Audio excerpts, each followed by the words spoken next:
ശ്രീകൃഷ്ണന്റെ പരമഭക്തനായ പൂന്താനം നമ്പൂതിരിയുടെ ജ്ഞാനപ്പാന എന്ന കാവ്യത്തിൽ നിന്നും എടുത്തിട്ടുള്ള ഏതാനും വരികളും അവയുടെ അർത്ഥങ്ങളും ഒന്ന് കേട്ടുനോക്കാം.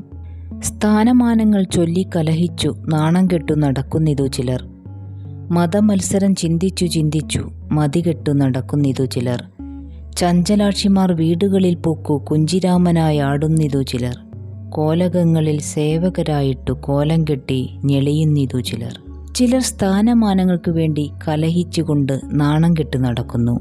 മതമത്സരാദികളിൽ മുഴുകി ചിലർ ബുദ്ധി തന്നെ നഷ്ടപ്പെട്ട് ജീവിക്കുന്നു. സുന്ദരികളായ സ്ത്രീകൾക്ക് വശംവദരായി ചിലർ അവരുടെ ചൊൽപ്പടിക്കൊത്ത് നടന്ന് പരിഹാസപാത്രങ്ങളായി തീരുന്നു. രാജകൊട്ടാരങ്ങളിൽ രാജസേവകരായി ചിലർ പൊങ്ങച്ചം കാട്ടിക്കൊണ്ട് നടക്കുന്നു. അതായത് ചിലർ കാമക്രോധ ലോഭമോഹം മത മാത്സര്യാദികളിൽപ്പെട്ട് ബുദ്ധിശൂന്യരായി തീരുകയാണ്. ഈ 6 വിശേഷങ്ങളും മനുഷ്യന്റെ ശത്രുക്കളാണ്. എന്നാൽ പലരും അത് മനസ്സിലാക്കുന്നില്ല.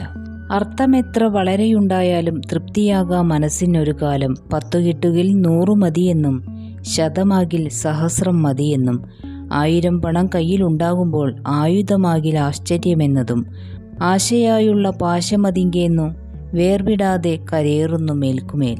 എത്ര തന്നെ ധനം ലഭിച്ചാലും മതി എന്ന അവസ്ഥ ഉണ്ടാകുന്നില്ല. 10 പണം കിട്ടിയാൽ 100 വേണമെന്നും 100 കിട്ടിയാൽ 1000 വേണമെന്നും 1000 കിട്ടിയാൽ 10,000 ആണെങ്കിൽ എന്തൊരാനന്ദമായിരിക്കുമെന്നുമാണ് മനുഷ്യൻ ചിന്തിക്കുന്നത്. അങ്ങനെ എല്ലാവരും ധനത്തിനുള്ള ആശയാകുന്ന കയറിനാൽ പിടിവിടാത്തവണ്ണം കെട്ടിവരിയപ്പെട്ട് കിടക്കുന്നു. ധനം മതിയാവുക എന്ന അവസ്ഥ മനുഷ്യന് ഒരിക്കലുമില്ല. കിട്ടുന്തോറും കൂടുതൽ കിട്ടുവാനുള്ള ദുർമോഹം ഉണ്ടാകുന്നു. ധനത്തിനുള്ള ആശ ഒരു കയറു പോലെയാണ്. അതുകൊണ്ടുള്ള ബന്ധനം അഴിക്കുവാൻ മനുഷ്യൻ ശക്തനല്ല.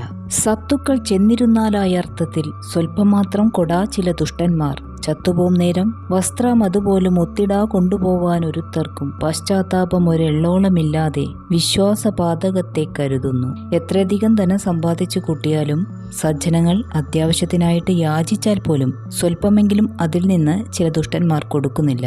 എത്ര തന്നെ സമ്പന്നനായാലും മരിക്കുമ്പോൾ ഒരു ഉടുതുണി പോലും അവന് പരലോകത്തേക്ക് കൊണ്ടുപോകാൻ സാധ്യമല്ല. ചിലർ ചെയ്തുപോയ തെറ്റിനെപ്പറ്റി ലവലേശം പോലും പശ്ചാത്താപം തോന്നാത്തവരാണ്. അവർ വിശ്വാസവഞ്ചന ചെയ്യുവാൻ മടിക്കുന്നുമില്ല. വിത്തത്തിലാശ പറ്റുക ഹേതുവായി സത്യത്തെ ത്യജിക്കുന്നു ചിലരഹോ. സത്യമെന്നതു ബ്രഹ്മമതു തന്നെ സത്യമെന്നു കരുതുന്നു സത്തുക്കൾ. ധനത്തിലുള്ള അത്യധികമായ മോഹം മൂലം ചിലർ സത്യത്തെ പോലും നിരാകരിക്കുന്നു. സത്യമെന്നത് ബ്രഹ്മം തന്നെയാണെന്നും ബ്രഹ്മം എന്നത് സത്യം തന്നെയാണെന്നും സജ്ജനങ്ങൾ വിശ്വസിക്കുന്നു. അത്യാഗ്രഹി സത്യത്തിന് വലിയ വിലയൊന്നും കൊടുക്കാറില്ല. അസത്യമായ മാർഗത്തിൽ കൂടിയും അവർ ധനം സമ്പാദിക്കാൻ മടിക്കില്ല. എന്നാൽ സജ്ജനങ്ങളുടെ വിശ്വാസപ്രകാരം സത്യം തന്നെയാണ് ബ്രഹ്മം. ബ്രഹ്മം മാത്രമേ സത്യമായിട്ടുള്ളതുള്ളൂ. വിദ്യ കൊണ്ടറിയേണ്ടതറിയാതെ വിദ്വാനെന്നു നടിക്കുന്നിതു ചിലർ. കുങ്കുമത്തിന്റെ ഗന്ധമറിയാതെ കുങ്കുമം ചുമക്കും പോലെ ഗർദ്ധപം. കൃഷ്ണ കൃഷ്ണ നിരൂപിച്ചു കാണുമ്പോൾ തൃഷ്ണ കൊണ്ടേ ഭ്രമിക്കുന്നിതൊക്കെയും. വിദ്യ കൊണ്ടുള്ള പരമോദ്ദേശം അറിയാതെ ചിലർ തങ്ങൾ വലിയ വിദ്വാൻമാരാണെന്ന് നടിക്കുന്നു. കുങ്കുമത്തിന്റെ സൗരഭ്യം അറിയാതെ കഴുത കുങ്കുമത്തിന്റെ ഭാണ്ഡം പുറത്ത് ചുമക്കുന്നത് പോലെയാണിത്. ഇങ്ങനെയുള്ള ഭ്രമങ്ങൾക്കെല്ലാം കാരണം ആലോചിച്ചു നോക്കിയാൽ അതെല്ലാം ധനത്തിനും വിഷയസുഖങ്ങൾക്കുമുള്ള അത്യാഗ്രഹം മാത്രമാണെന്ന് മനസ്സിലാക്കും. ഹരേ കൃഷ്ണ, കഷ്ടം തന്നെ.